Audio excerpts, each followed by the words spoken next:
പരിശുദ്ധ ഖുർആനെക്കുറിച്ച് ഞാൻ അന്ന് പറഞ്ഞ ഒരു കാര്യം കൂടി ഉണ്ടായിരുന്നു.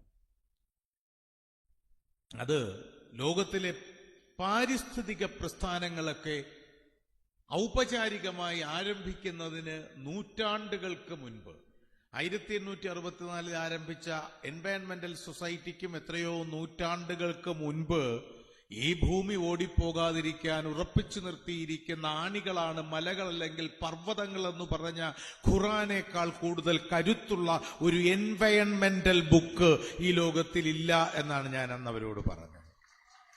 പിന്നെ ഞാനൊന്ന് പറഞ്ഞു, എന്തുകൊണ്ട് ഖുർആൻ എന്ന് ചോദിച്ചു ആ ഇന്റർവ്യൂവർ. പക്ഷെ അദ്ദേഹം അതൊക്കെ പിന്നീട് കാണിച്ചില്ല, അവരുടെ അതിലേക്ക് കാണിച്ചിട്ടുണ്ടാകും. അപ്പൊ ഞാൻ പറഞ്ഞു, കുട്ടിക്കാലം മുതൽ പരിചയിച്ച് ശീലിച്ച പല ഇതിഹാസങ്ങളിലും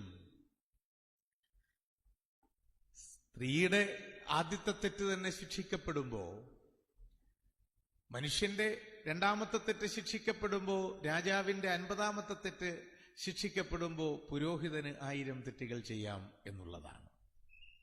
എന്നാൽ നീ ഒരാളിന്റെ മുൻപിൽ വണങ്ങണമെങ്കിൽ, നീ ഒരാളിനെ തേടി ചൈനയിലേക്ക് വരെ യാത്ര ചെയ്യണം എങ്കിൽ അത് പുരോഹിതനോ രാജാവോ അല്ല, മറിച്ച് അത് അറിവ് നേടുന്നവനെയാകണം എന്ന് വിവക്ഷിക്കുന്ന, വിജ്ഞാനത്തെ ശ്രേഷ്ഠമായ ഇബാദത്തായി കാണുന്ന ഒരു തത്വശാസ്ത്രത്തിന്റെ സംഹിതയാണ് ആ പുസ്തകത്തിലുള്ളത് എന്നതുകൊണ്ടാണ് ആ പുസ്തകം എന്നെ ഏറ്റവും കൂടുതൽ, ആ മഹാഗ്രന്ഥം എന്നെ ആകർഷിക്കുന്നത് എന്നാണ് ഞാൻ പറഞ്ഞത്.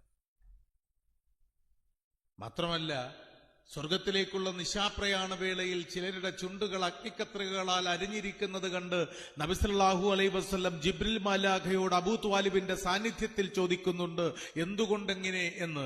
അതിന് പറയുന്ന മറുപടി, പണ്ഡിതന്മാരാണവർ, പക്ഷേ പറയുന്നതൊന്നും ജീവിതത്തിൽ പ്രയോഗിക്കാതെ, പറയുന്നത് പ്രവർത്തിക്കാത്തത് കൊണ്ടാണ് അവരുടെ ചുണ്ടുകൾ അഗ്നിക്കത്രികകളാൽ അരിഞ്ഞിരിക്കുന്നത് എന്ന് വില തെല്ലുമേയില്ലാത്ത വാക്കുകളുടെ വലിയ വാദ്യഘോഷത്തിൽ മുഴുകിപ്പോകുന്ന വർത്തമാനകാലത്തിലെ മഹാപ്രഭൃതികളുടെ മുൻപിലുള്ള ഏറ്റവും മഹത്തായ പാഠം നൂറ്റാണ്ടുകൾക്ക് മുൻപേ കുറിച്ചുവെച്ച ഒരു ഗ്രന്ഥവുമാണ് അത് എന്നതുകൊണ്ടാണ്.